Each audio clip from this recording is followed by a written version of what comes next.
Nagaan Waaqayyoo bakka jirtan hundumaatti isin haa ga'u isiniin jedha. Obboloonni koo hundumtinuu bakka jirtan, mana jirtan, naannoo jiraattan, biyya jiraattan hundumaa keessatti nagaan Waaqayyoo isin haa qaqqabu jedha.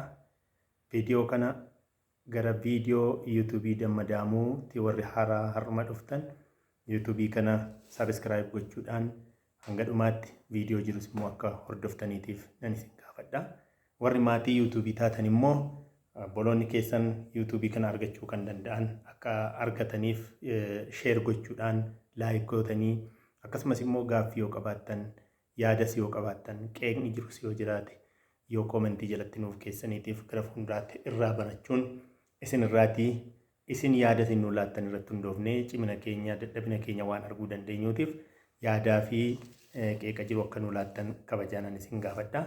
Kanaaf har'aa wangeela kanarraatii ergaan nuti dubbifannu jira. Ergaan nuti dubbifannu kun maal laata? Ergaan kun maal nuuf dabarsa? Wangeelli kun baay'eedha. Wangeelli kun galaana. Wangeelli kun humna Waaqayyooti. Sagalee Waaqayyooti. Kan nama fayyisudha. Kan jireenyatti nama geessudha. Karaa hamaa fi karaa jallinaa fi karaa qajeelummaa kan namatti agarsiisudha. Karaa jireenyaaf karaa badisaa kan namatti agarsiisudha. Daandiin gara du'aatti geessuu fi daandiin gara jireenyaatti geessuu kan irraatii argannu wangeela keenya kana jechuudha. Wangeelli kun warqeedha. Wangeelli keenya kun aannani. Wangeelli keenya kun damma.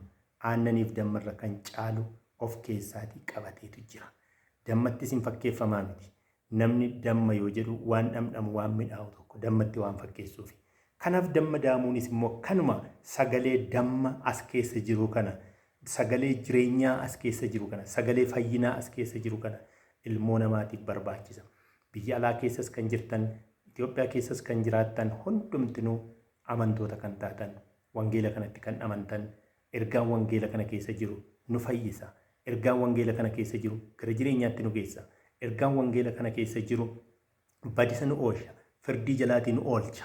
Firdii jalaa ooluuf badisa jalaa ooluuf ergaa kana dhaga'uutu nurra jira.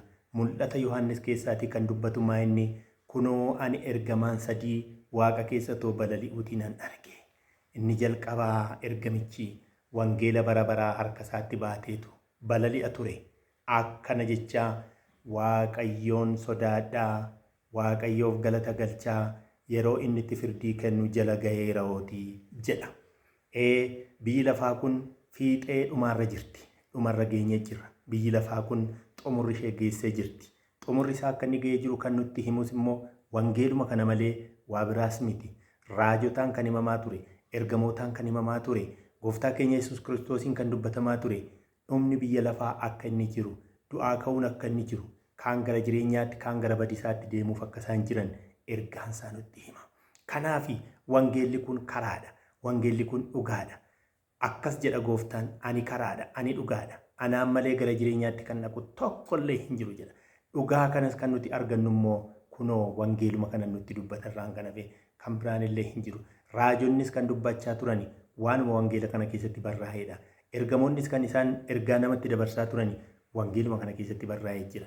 Kanaaf yaa obboloota koo har'a yuutuubii kana dhaggeeffachuudhaaf gara dhuftan baga nagaan dhuftanii yuutuubiin Dammadamuu baga nagaan dhuftanii isiniin jechaa kunoo har'a ergaa sagalee Waaqayyoo irraa siniif dubbisuuf dhiyaanneetu jirra jechuudha.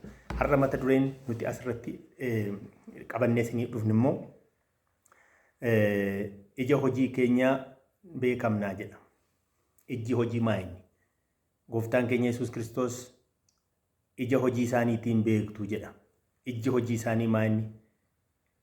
Qoraattiin harbuu ofirraatii ija kennuu hin danda'u. Harbuun immoo ija qoraattii qabu kennuu hin danda'u. Harbuun harbuuma, ijji kosorruus ijuma kosorruuti. Namni isuma faca'eetu haamamaa jechuudha. Kanaaf mee kadhannaa gabaabaasaa godhan. Galanni siif haa ta'u Gooftaa keenyaa. Bakka jirru hundumaatti nagaa jireenya ayyaana kee nu baastee yeroo kanaan nu geesse. Maqaan kee haa eebbifamu.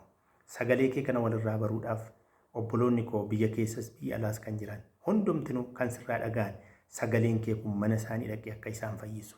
Ergaan kee mana isaanii dhaqee laphee isaanii akka cabsu. Gara badisaarraa gara jireenyaatti akka deebinuuf daandiin qajeelummaa, daandiin jireenyaa, daandiin fayyinaa siin qofadha. Ana malee karaan hin jiru, ana malee jireenyi hin jiru jetteetta. sidha karaan, sidha jireenya, sii dhugaan, sii gara isa dhugaa ta'e kanaatti dhufuu akka dandeenyuuf immoo ati laphee keenya nuu bani. Dhugaa jiru hundumaa nutti dubbadhu, nu barsiisi. Yoo ati nutti himte, yoo ati nu barsiiste malee baruu hin dandeenyu. Kan ati harkisteetu dhufa, kan ati waamteetu dhufa. Waamicha keetiin ala namni dhufuu hin danda'u. Yaa Waaqayyo warra si dhaga'an kanaati isaan eebbisi. Hanga dhumaatti nu gargaari maqaa Yesuusiin. Ameen. Waaqayyo isin haa eebbisuun jedha. Kanaaf ijaa hojii isaaniitiin beekamu kan jedhu Maatiyoos boqonnaa 21 lakkoofsa 12 irraa isiniifan dubbisa. Gooftaan keenya Yesuus Kiristoos karaarra osoo deemaa jiruu harbuu baallisaa lalisee tole tokko ija irraa argadha ta'innaa jedhee gara harbuu sanaatti goreedha. Erga gara harbuu sanaatti gorees harbuun sun duwwaadha, homaa hin qabu. Kanaaf achumarraan harbuu sana abaaree darbee lammata ijji sitti hin ta'in jedhee abaareedha. Guyyaa biraa yeroo achiin deebi'anii dhufanii harbuun kun inni duraan lalisee daraaree lafarra dagaagee baallisaa misee kan jiru guyyaa biraa gooftaan bartoota isaa wajjiniin yeroo achiin deebi'ee dhaqu harbuun kun iddoo isaa hin jiru, gogeetu jira, argamee jedhama. Ilaa yaa gooftaa harbuun kun hin gogeem jedhan yeroo isaan gaafatanitti inni amantii amma ija sanaaf caa'oo qabaattan tulluu kana asiitii buqqa'e gama sana ce'ee yoo jettan hin naqa, wanti dhibu tokkollee hin jiru. Asirratti maal inni kan nuti hubannu? Harbuun kun baala qofaarraan kan hafe ija hanbiraa hin qabu. Baalli isaa miseera, baalli isaa daraareera, baalli isaa akka malee tolee nama hawwachiisa. Duubaan yoo ilaalan nama hawwachiisa ture. Garuu akka baalli isaa nama hawwachiisu kanaan ijjirraa argama laata jedhee gara isaa dhaqe. Yeroo dhaqu homaallee irraa argachuu hin dandeenye. Kanaaf abaarsaaf ta'ee jedha. Har'a mana gooftaatti waamamnee jirra. Mana gooftaa keessa deddeebina. Waaqayyotti amanannee jirra. Waaqayyoon qabna jennee jirra.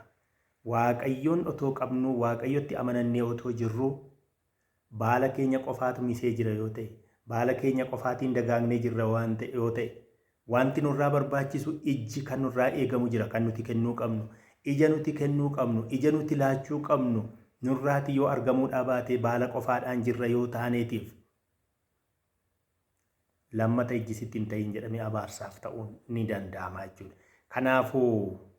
Kanaafuu har'aa nuti bakka jirrutti ani ija akkamii kennaa jira? Moo ijji narra hin jiru? Ija qabna. Ija yoggaa jennu ija sattiin ilaallu qofaa miti. Gooftaan kan nurraa eegu qabaa. Fakkeenya tokko isiniin kenna. Gooftaan qabeenya qabu namootaaf qoodeedha. Makiliitii isa tokkotti 5 kenne, isa tokkotti 2 kenne, isa tokkotti 1 kenne. Ittiin daldalaatii bu'aa buusaa hangan dhufutti jedhee makiliitii isaa kana itti kennee deeme biyya alaa'edha. Yookiin biyya fagoo. Biyya fagoo kana deeme yeroo inni dhufutti inni abbaa 5 fudhate sun yaa gooftaa ani makiliitii ati natti laatte kana 5 natti laatte 5 immoo kan biraa bu'aa buuseen fide kunoote ela kunoo qabeenya kee jedhee gaafa inni itti fidu ati yaa garbicha amanamaa nana waan xiqqoo irratti amanamtee waan guddaa irratti ansi shooma dhaqiif fudhuu deemi jedhe. Inni lammaffaa yaa gooftaa ati 2 natti laatte an biraa immoo 2 kunoo bu'aa buuseetaniin 4 godheen fideerraa atis amanamaa nana jedheetu isa sin eebbisee jedha. Abbaan makiliitii tokko fudhate immoo yaa gooftaa ati nama jabaa, ati nama waan hundumaa dandeessu, kan hin facaasin irraa akkati haamtu beekee sodaadhee qabeenya kee kana yookiis makiliitii kana owwaaleetaniin ela kunoo otoo bifa isaan jijjiiriin sii fideen dhufee jedhe. Isaan kamtu eebbifame jettanii yaaddu? Abbaan 5 buuse 10 taasisee horsiisee amanamummaadhaan sanaan eebbifame. Abbaan 2 kan biraa nagadee buusee 4 taasisee amanamummaadhaan qabeenyi sun akka inni dabalu taasiseetu eebbifame. Abbaan tokkoo garuu qabeenyicha sana owwaalee kaa'e. Kanaaf ijji nurraa barbaadamu suni kan nuti makiliitiin nutti kenname jira, imaanaan nutti kenname jira. Imaanaa keenya kana diinqa gallee yookiis mana duuba gashinee yookiis bakka dhokataa tokko keenyee awwaallee yoo argamneetii fi abaarsaaf akka nuti taanu nutti hima jechuudha. Abaaramuuf taana, gubachuuf taana. erga ijji nuti nurraatii eegamu isa kana waan gooftaarraa arganne kana dabarsinee namootaaf akka laannu abboommii isaa akka eegnu isaaf wanta inni nurraa eegu hundumaa waan nurraa eegamu hundumaa inni jedheera qabeenya keessan bakka daanoon hin nyaanne samii irratti walitti qabadhaa malee bakka daanoon nyaachuu danda'u bakka hattuun fudhachuu dandeessu lafarratti walitti hin qabatiinaa. Waanuma biyya lafaa kana viidiyoo yeroo darbe keessatti akkuma isinitti hime namni hojjechuu akka qabu dhibaa'ummaan barbaachisaa akka inni hin taane isinii himeen ture isarra deebitanii ilaaluu dandeessu. Dhibaa'ummaan abaarsaaf akka inni nu qopheessu. Abbaan makiliitii tokko sun dhibaa'ummaarraa kan ka'edha kan inni awwaale geessee jechuudha. Inni tattaafataan, inni ogeessi, inni cimaan, inni hojii jaallatu harka namaa arguu kan hin barbaanne hiyyummaatti kufuu kan hin barbaanne halkanii guyyaa hojjetee makiliitii kana isa 5 10 taasisee abbaan lamarraatii 4 taasisee argame ni eebbifame. Harki hojjete kun eebbifame jechuudha. Gaafa dhufu gooftaan an dhukkubsadheen ture na gaafattaniittu hidhameen ture na barbaaddaniittu jedhee gaafataa hoolota karaa mirgaa re'oota karaa bitaa kaayetu jedha. Gaaffiif dhiyaannaam gooftaan nu gaafachuuf jiraam. Gaafa dhufu kanan inni nu gaafatu.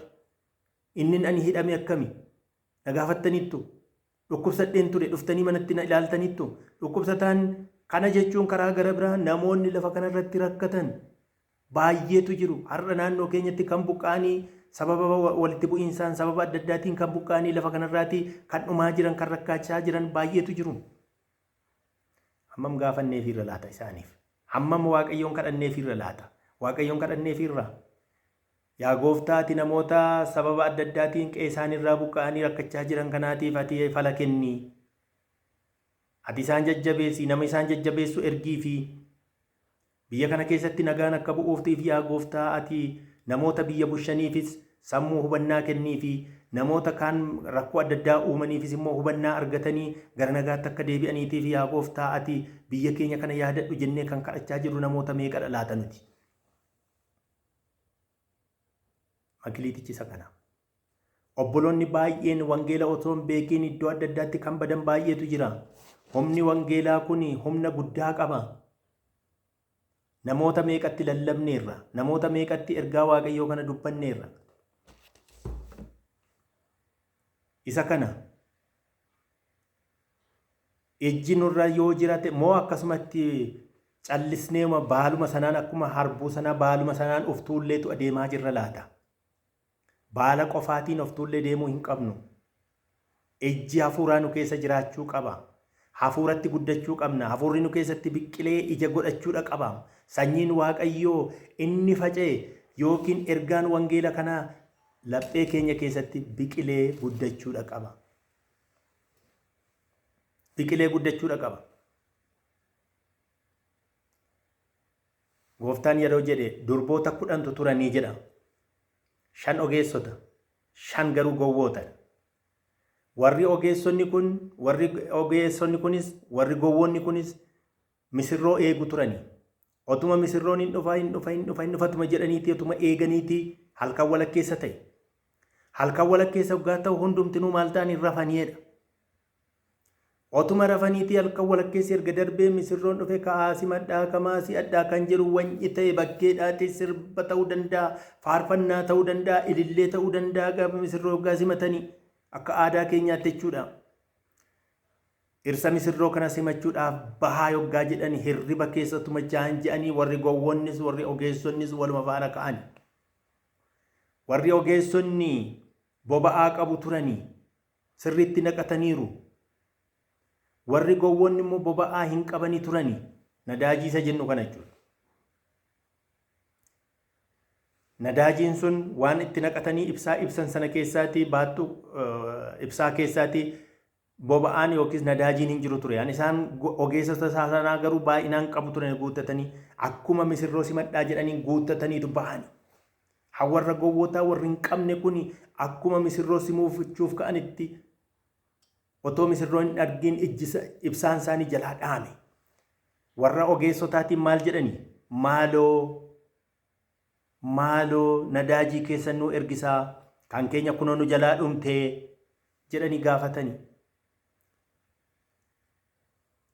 Warri ogeessonni garuu durayyuu ogeessotuma waan ta'aniif lakki kan keenya isiniif ergisne qixxeetti yoo qoonne innan keessanis dhume innan keenyas dhume meeqa taane miidhamurra nuyi kanuma naqanne kana naqannee ibsannee misirroo keenya simanna isin immoo akkuma sitti taa'aa jedhan. Isaan booda warri ogeessotaa misirroo simanatanii manatti ol gashatanii baay'een isaanii dhufanii balbala rukutu hin rukutu nuu banii jedhaniitu gaafatu. Misirroon garuu ani isiniin beeku gowwoota nana deemaan irraatii badaa. Dhukkubsadheen ture na gaafattaniittu hidhameen ture hidhametti na barbaaddaniittu beela'een ture na nyaachistaniittu daareen ture daara na baastaniittu. Inni jedhamu gaaffiin kun kana faana jechuudha. Kanaafuu misirroon sun eenyu? Gooftaan keenya Yesuus Kiristoos yeroo inni dhufutti dhadhaa nuugii sana hin qabnu. Ibsaa keenya keessaati yoo ta'e yoo nu harkatti dhume misirroo sana garatti simannu hin qabnu. Gowwoonnis ogeessonnis lamaanuu waluma faana rafani. Lamaanuu waluma faana ka'ani. Rakkoon garuu misirroo simatanii ijaan arganii misirroo faana taa'uu irratti rakkinni isaa jechuudha. Jireenya bara baraatti galuudhaaf dhadhaan nuugii sun nu barbaachisa. Jireenya bara baraatti galuudhaaf sagaleen Waaqayyoo nu barbaachisa. Jireenya bara baraatti galuudhaaf sagalee Waaqayyootiin dursinee fayyuutu nu barbaachisa. Akkuma wangeela Yohaannis boqonnaa 5:28 irraatii hojjetanitti hundumti nu dhuma irratti du'aani ka'u. Hamaa kan hojjetan gara badisa bara baraatti, gaarii kan hojjetan immoo gara jireenya bara baraatti deemuu jedha. Firdii fudhataniitu jedha. Kanaaf dhugaan jiru qajeelummaan kan nuti irraa argannu ofii keenyaan otoo hin taane sagalee Waaqayyoo kanaatiin jechuudha. Qajeelummaa ofii keenya baruu hin dandeenyu. Hafuurri Waaqayyoo yoo nu dandeessise irraan kan hafe waan qajeelaa hojjechuu hin dandeenyu. Baay'een isaanii har'a kan badanii balleessaa jiran, baay'een isaanii lubbuu isaanii kan balleessaa jiran, baay'een isaanii biyya lafaa kana keessatti waan hamaa kan hojjechaa oolan jaallatanii isin ittiin fakkaatiin. Hafuurri hamaan waan isaan keessa jiruuf hafuuricha hamaa sanatu isaan ajaja. Ija hojii keessaniitiin beekamtu waan jedheetiif jecha. Iji hojii keenya akkuma Yaaqoob immoo ergaasaa keessatti dubbate Waaqayyo irraa kan dhalatu hundumtinuu waan gaarii hojjeta. Waaqayyo irraa kan hin dhalanne immoo maal hojjetee argama? Hamaa hojjechuudhaan beekama. Seexanni hamaa hojjechuutiin beekameera waan ta'eef hafuurichi isaan keessa jiru hafuura hamaa sanadha. Hafuurri hamaa sun immoo waan gaarii akka isaan hin hojjenneef gara jallinaatti isaan geessa. Jallina keessatti akka isaan kufan isaan taasisedha. Jallina sana keessatti akka nuti kufnu nu goosisaa jechuudha. Iji hojii keenyaa hojii dukkanaa akka inni ta'u nu goosisa. Iji hojii keenyaa hojii qulqullummaa, hojii qajeelummaa akka inni ta'u akka nu taasisuuf immoo wangeela kana of keessaa qabaachuu qabna. Ergaa Waaqayyoo of keessaa qabaachuu qabna. Sagalee Waaqayyoo of keessaa qabaachuu qabna.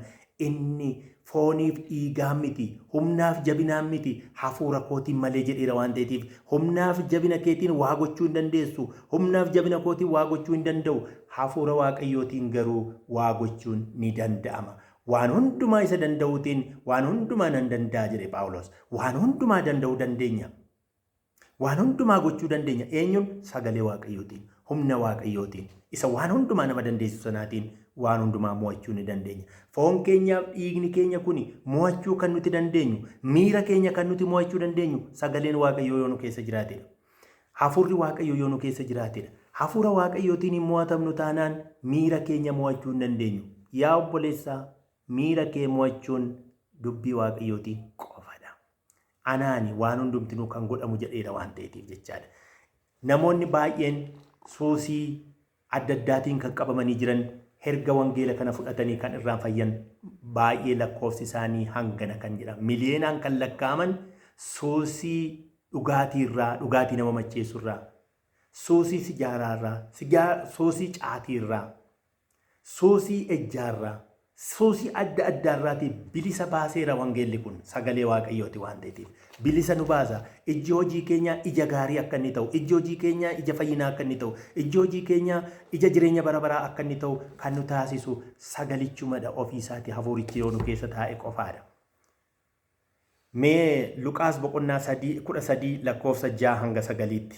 Innis fakkeenya tokko dubbate. Namni tokko waynii dhaabee biyya fagoo deeme. Biyya fagoo deemee waggaa 3 booda ija irraa funaannachuutiif dhufe jedha. Namni tokko waynii dhaabee itti qofforsiise, bishaan obaase, akka horiin hin miine yookiis bineensonni adda addaa akka waynii kana hin tuqneef itti naannessanii dallaas itti ijaaranii itti ijaarsisee biyya fagoo deeme. Xaa'oo barbaada yoo ta'es xaa'oo uumamaa itti guursisee itti naqsiisee waan tokkollee akka ittiin hir'annetti waynii kana taasisee jedhe eegee jedhe. Waggaa 3 booda wayniin kun hin gahaa jedhame waan eegamuuf gaafa waggaa 3 gara waynii kanaa dhufe. Waynichi garuu maal ta'ee argame? Ija dhabeetu argame jedha. Ija waan dhabeef, iji waynii waan irra hin jirreef, maseenee waan tureef abbaan waynii kanaa hin aare jedha. Hin dheekkame. Waanan itti hir'ise hin qabu. Waan hundumaa guutee fi dallaa itti ijaarsise. Aramaa itti qofforsiise. Xaa'oo uumamaa heddumminaan akka barbaachisutti kenneefi wayniin koo garuu ija godhachuudhaaf hin dandeenye. Maaliif hallisaa? Waynii maseene kanaatiif hallisaa maa inni walitti qabanii achirraa ciranii geessanii erganni gogee abaddatti naquudhaa jedha. Fallisaa kana maa hin baasu? Akka inni maseenuuf miti kan hin dhaabate. Ija akka godhatuufi akka baay'atuufi abbaa waynii akka gammachiisuuf ture. Garuu abbaa waynii gammachiisuu hin dandeenye. Ija godhachuu hin dandeenye. Maseenee argame. Baala qofaati irratti argame. Ofumaan lafa qabatee argame. Ofii maseenuu miti lafas maseensee argame. Lafaaf galata kennuu dide. Lafti qaljaa'eera ture. Qaljii godhateera. Xaa'oo ta'eera. Kanarratti gammadee ija godhachuun otoo irra jiruuti wayniin kun maseeneetu argame. Kanaafuu lafa koos maseense lafa koofis galata kennuu dhiise. Carraa waynii kanaa ciranii, mummuranii, kukkutanii abiddatti naquu qofaadha. Kana kan eeggatu jechuudha. Waaqayyo saba Israa'elitti waan hir'ise hin qabu. Nagaa kenneef ni eebbise. Saawwansaa, laftisaa, jireenyisaa akka inni eebbifamu ta'e. Har'a anaaf isiniinis itti dhufuu keenyaan amanuu keenyaan Waaqayyo nu eebbiseera. Jireenya keenya eebbiseera. Fayyaa nuu kenneera. Nagaa nuuf kenneera. Gammachuu nuuf kenneera. Biyya nagaa keessa nu jiraachiseera. Naannoo nagaa keessa nu jiraachiseera. Naannoo nagaa kana dhabee kan rakkatu lammiin keenya meeqatu jira? Obbolaan keenya meeqatu jira? Biyya lafaa kana keessatti har'a kan rakkachaa jiran guyyaa tokkoof illee nagaa argatanii buluu kan barbaadan yookiis kan dhabbalan baay'eetu jiru. Anaaf isin immoo asitti iddoo mijataa argannetti naannoon ati jirtu mijataa ta'uu danda'a. Mijataa ta'uu dhiisuu danda'a. Beekuu kan qabnu immoo rakkoo keessas ta'uu danda'a. Rakkoo keessas taanee, haala mijataa keessas taanee, haala rakkoo keessas taanee ija godhachuutu nurraa eegama. Kunoo ani mooyee mirga abbaa koo akkuman taa'e atis mooyii mirga koo taa'ii jedha mul'ata Yohaannis keessatti. Gooftaan mo'eera. Mirga abbaa taa'eera. Mo'atee mirga abbaa erga taa'ee anaaf isinis immoo mo'annee mirga Yesuus taa'uudhaatii fi nuyi ija godhachuutu nu barbaachisa. Ija hin godhannu yoo taane ibiddaaf qophoofna. Akkuma waynichaa ibiddaaf qophoofna. Yaa obbolootaa, kanaaf har'a waamamuun keenya waamamni Yaaqoob kan inni jedhu waamamuun keenya waan lamaaf. Tokko firdii fudhachuuf, tokko firdii jalaa ba'uuf. Jaalannis jibbines firdii kana jalaa ba'uun hin jiru. Kana jechuun koo jaalannis jibbines gara firdiitti dhiyaanna. Macaafonni banamanii firdiidhaafis gadi taa'amee mul'ata Yohaannis keessaa dubbisuu dandeessu. Macaafonni hin banamu. Seenaan jireenya tokkoo keenyaa ni banama. Tokkoon keenya seenaa jireenyaa qabna Waaqayyo biratti jechuudha. Waan nuti goone hundumaatti deebii kennuutiif nu barraa jechuudha. Yakka yoo hojjennes, waan gaarii yoo hojjennes, waan hamaa yoo hojjennes tokkoon isaa galmaa'eetu nuuf ta'a. Innuu dubbifama. Isaan firdii fudhanna gaafas gara firdiitti kan nuti dhiyaannu. Yoo makiliitii keenya daldallee bu'aa buufne irra ta'e ati garbicha amanamaa nanaa jenneetu badhaasa fudhanna. Makiliitii sana nurraa hin fudhatu gooftaan nuuf kenneetu ittiin nu badhaase deemee hojjedhu nuun jedha. Yoo makiliitii sana gallee owwaallee irra ta'e immoo garuu nuyi gara firdiitti dhiyaanna. Maatiyos boqonnaa 3:10 irraa mukti firii gaarii hin qabne ni kutama, ibiddattis in naqama. Maatiyos boqonnaa 3:10 mukti firii gaarii hin qabne ni kutama, ibiddattis ni naqama. Mukatti fakkeeffame kun anaaf isiniifis fakkeeffamuu ni danda'a. Yoo firii gaarii hin qabnu ta'e ibiddaaf qophoofna. Firii gaarii hin laannu yoo taane ibiddaaf qophoofna. Hamma nuu danda'ame hillinaan keenya hamma nuu danda'e hans wangeelli kun nutti dubbate yoo ajajamne firii gaarii qabna. Makiliitii keenya yoo itti hojjenne hojjedhu jedhamneerra. Jalqaba Addaamii fi Hewwaan jannata keessaa yeroo itti bahan maal jedhe? Addaamii fi Hewwaan akka bifa keenyaatti akka fakkeenya keenyaatti uumamanii turan. Jannata keessa isaan keenyee turre. Garuu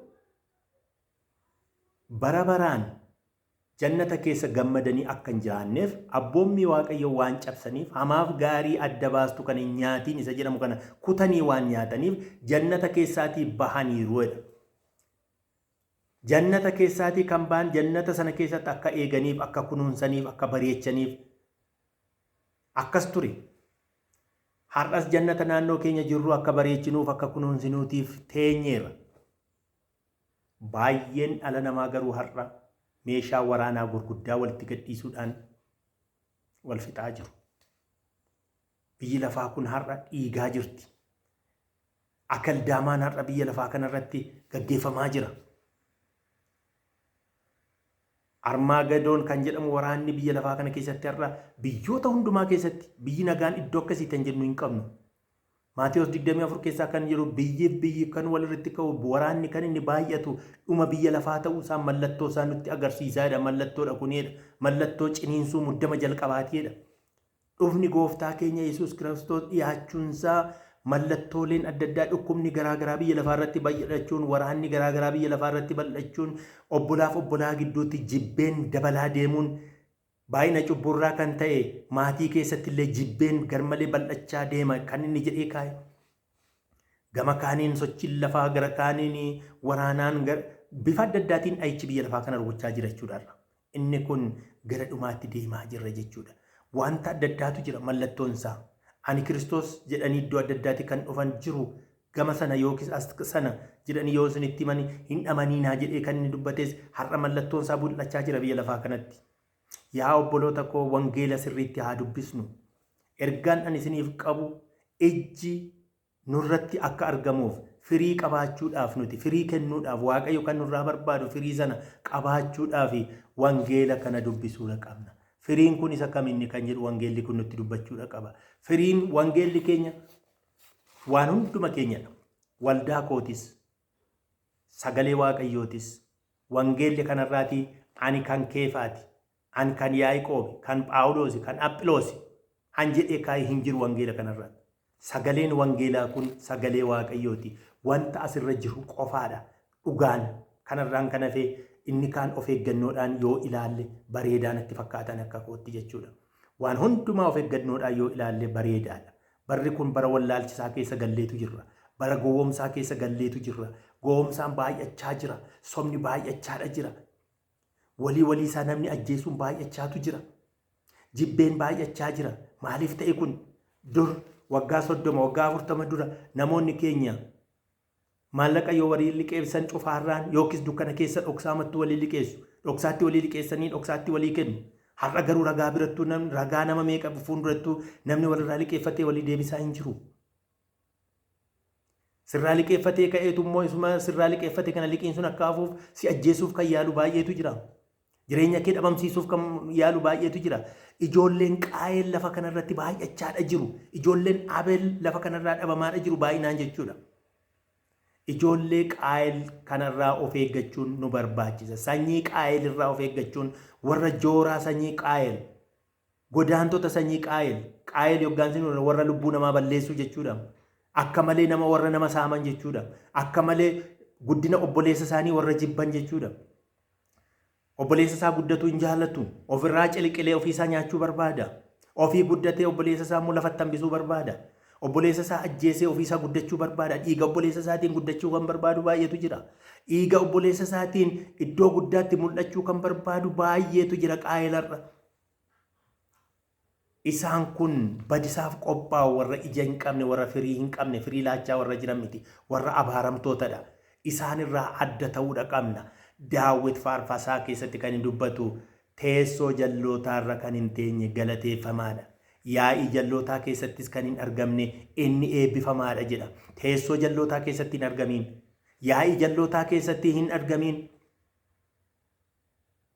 Kan kee qoonni kee jalloota keessa taa'uu, jalloota faana hirmaachuu, jalloota faana mari'achuu otoo hin taane qulqulloota faana hirmaachuudha.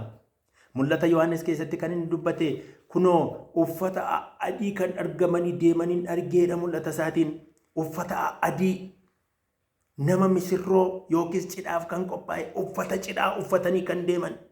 Uffata cidhaa kan uffatanii deeman keessatti immoo uffata moofaa argamee kan deemu unique person jedhametu waamama. Cidha sana keessaati cidhicha xureesse, cidhicha balleesse waan ta'eef akka inni ari'amuudha godhama.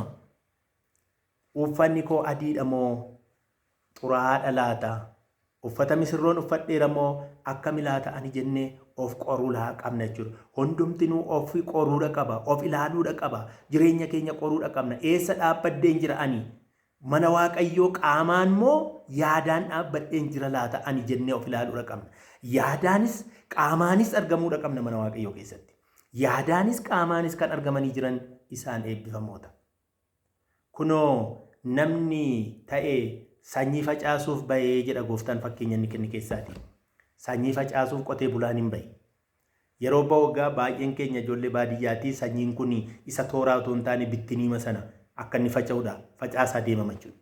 Qotee bulaan kun sanyii facaasuuf bahe. Israa'el qonnaan beekamti yeroo sana, yeroo Yesuus lafa kanarra deebi'aa ture jechaadha.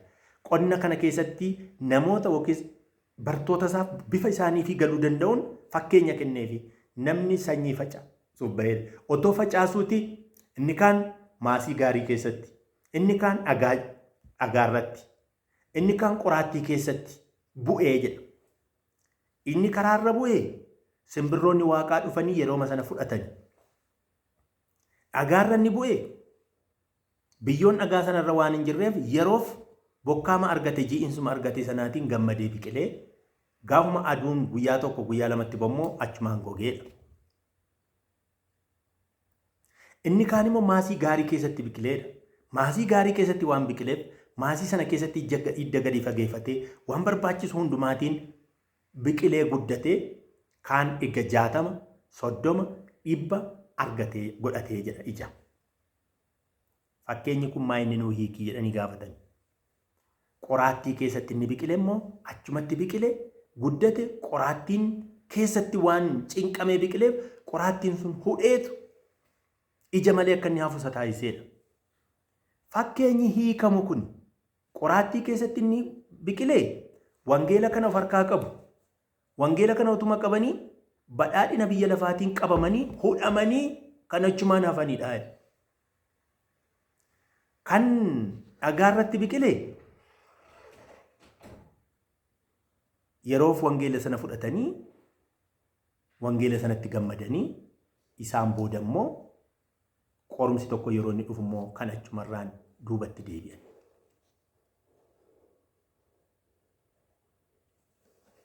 Kanaaf egaa ergaan kun kanadha. Gara fuulduraatti dhaabbannee of haa qorru waan nu dhaggeeffattaniif galatooma.